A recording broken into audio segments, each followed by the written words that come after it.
What's different? I think we're all excited because at least in Dubai, in the UAE, I think we're coming to the end of the pandemic. It's going into normality now. We have removed the masks from outdoors, and social distancing rules as well have all been relaxed. I think for us it's really a momentous occasion to come back after a 2-year hiatus. And in that 2 years, a lot has happened in Dubai, in the UAE.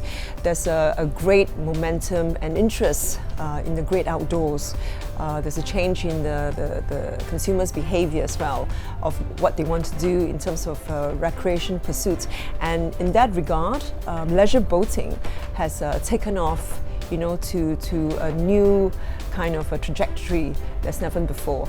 And I think this is where we struggle with in the last 2 years. We could not get the boat show going because there were just simply no yachts. Our customers could not find enough boats to bring them into the show because everyone was just using them during the times that they were not traveling. And also there's a big push in Dubai at the moment in its positioning as a winter tourism destination. The weather is great from October up to April.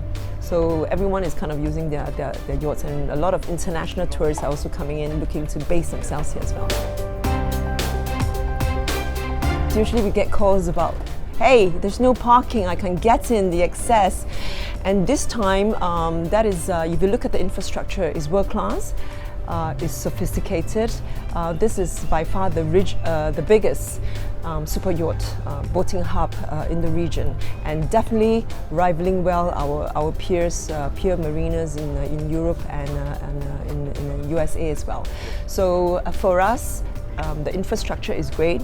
And there's been great support with Dubai Harbour and the authorities to get the event here. But importantly, when Dubai Harbour was being designed, there's a lot of collaboration and conversations to see how they can build this into the master plan as well. So in some ways, it's kind of purpose-built for us as a boat show. Even Dubai Harbour, by virtue of where it sits, it's in the Dubai Urban Plan 2040, which is the big urban plan, where His Highness Sheikh Mohammed has gazetted, and this is the main primary tourism hub for Dubai. So it's sitting also at the right place. And if you look at the Ain Dubai, it's just opened, amazing Ferris wheel, and then we had the big cruise liners that are coming in now. We received the first Ida Bella in November. So it all fits together and come together very well because it's a very collaborative environment here. There's a lot of behind the scenes conversations to make sure that the activities are coordinated so that the larger further vision is already being kind of implemented on the working level across the different stakeholders in the ecosystem. We understand the vantage point where we sit, and we have also done a lot in terms of policies and regulations as well. I think in the course of the next few weeks, maybe if not even earlier, there'll be some changes in terms of the regulations being rolled out for kind of accessibility for yachts and boats as well in Dubai and maybe in the UAE.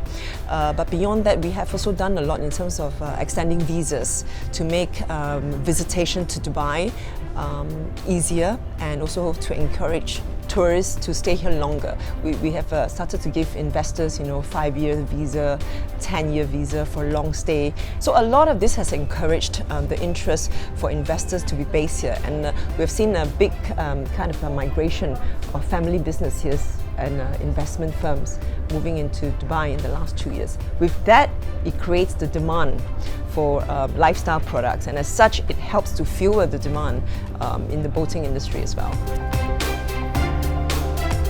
There's a great calibration on the leadership level where they look at while we are managing the health and safety of the people of Dubai, and also people coming in, tourists. We also want to balance the economics as well, the livelihoods and the growth of the industry. So I always say that Dubai is like a startup.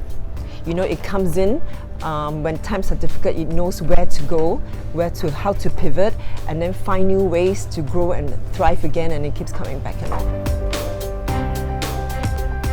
with the infrastructure here, you know, blessed by Dubai Harbour, the panoramic views here, and of course a very supporting ecosystem and increasingly very enabling environment as we work with the stakeholders.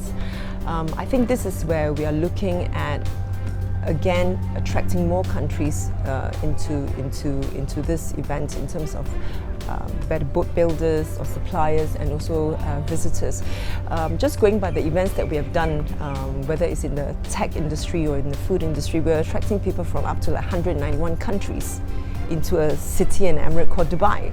So if you look at the connectivity there, it's tremendous. So similarly, as we've seen from early data, just on the first opening day, we already have visitors coming from 70 over countries. I think the top 2-3 countries for us interesting was coming from the US and Europe.